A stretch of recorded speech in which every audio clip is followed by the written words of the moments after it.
मित्रों, ओम माथुर की तरह क्या वसुंधरा को भी सियासती साध्वी बनाया जाएगा? वसुंधरा के नाप का पिंजरा फिलहाल बना ही नहीं है।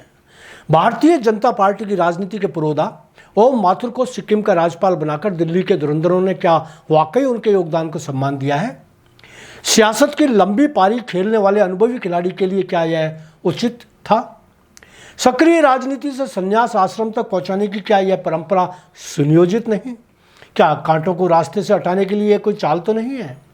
क्या इसी क्रम में राजस्थान की पूर्व मुख्यमंत्री वसुंधरा को भी कहीं का महामहिम बनाकर सियासत की साध्वी बना दिया जाएगा? इन सब सवालों के उत्तर मुझे नहीं लगता किसी को बताने की जरूरत है। राजनीति में रुचि रखने वाला हर योग्य व्यक्ति यह जानता है।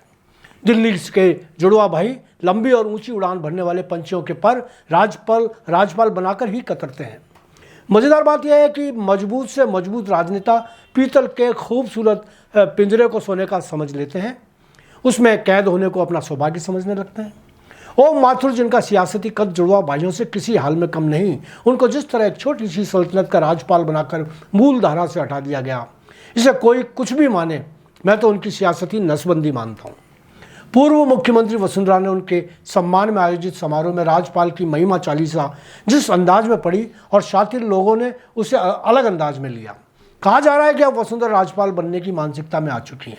यहाँ मैं ऐसे लोगों को बता दूं कि वसुंधरा और ओम माथुर में जमीन आसमान का अंतर है। माथुर साहब अब दिल्ली से पंगा लेने के मूड में नहीं। शायद वह समझ चुके हैं कि जैसे तैसे अपनी इज्जत समेट कर बैठने में ही फायदा है। मुकद्दर से मुकाबला करने की जगह वह भागते चोर की लंगोटी ही सही वाली कहावत तक पहुंच गए हैं। वसुंधरा जी के साथ ऐसा नहीं। वह आज भी शिखर से आसमान देखती हैं। उन्हें पिंजरे से ही आसमान देखने का शौक होता तो अब तक कब के ही उनके माप के पिंजरे बनवा लिए गए होते। राजपाल तो वह कब की ही बन गई होती। वसुंधरा राजघराने की मिट्टी से बनी हुई है, सोने और पीतल के अंतर को समझती हैं। वह जानती हैं उन ज्वेलर्स को जो पीतल की लौंग बगल में रखकर ज्वेलर्स बन जाते हैं। वह आमरस और निबोली के अंतर को भी समझती हैं। वह ज़मीन पर पैर रखकर आसमान छूने का हौसला रखती हैं। जाहिर है कि इतनी आसानी से वे राज्यपाल जैसे खिलौने से बहलाई नहीं जा सकेंगे। राज्यपाल ओम माथुर के सम्मान में आयोजित समारोह का आयोजन स्वयं वसुंधरा जी की सोच से पैदा हुआ। आयोजन समिति के अधिकांश लोग उनके समर्थक ही थे। इस आयोजन में सबसे बड़ी समझदारी यह की गई कि वसुंधरा जी ने पर्दे के पीछे रहकर टूर्नामेंट आयोजित किया। घनश्याम तिवारी और राजन राठौड़ जैसे नेताओं को भी आमंत्रित करवाया ताकि दिल्ली की बेचैनी काबू में रखी जा सके। समारोह में वसुंधरा ने एक के बाद एक बड़ी बहादुरी से अपने धुर विरोधियों को फील्ड से बाहर का रास्ता दिखा दिया। राजन राठौड़ हो या घनश्याम तिवारी, उन्होंने सबको चुटकियां लेते हुए हवा में उड़ा दिया।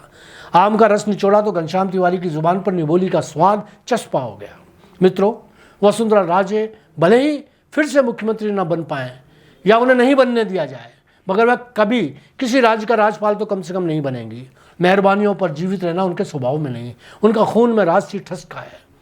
उनकी सोच में कतरे हुए पंखों से फड़फड़ाना नहीं, हौसलों की उड़ान कैसे तय होती है ये जानती हैं वह। मगर अंत में मैं यह भी कहना चाहूँगा कि यदि वसुंधरा जी फिर भी राज्यपाल का मुकुट सिरोधारी कर लेती हैं तो इसे मैं ग्वालियर घराने पर लगा सवालिया निशान कहूँगा। धन्यवाद। आज इतना ही।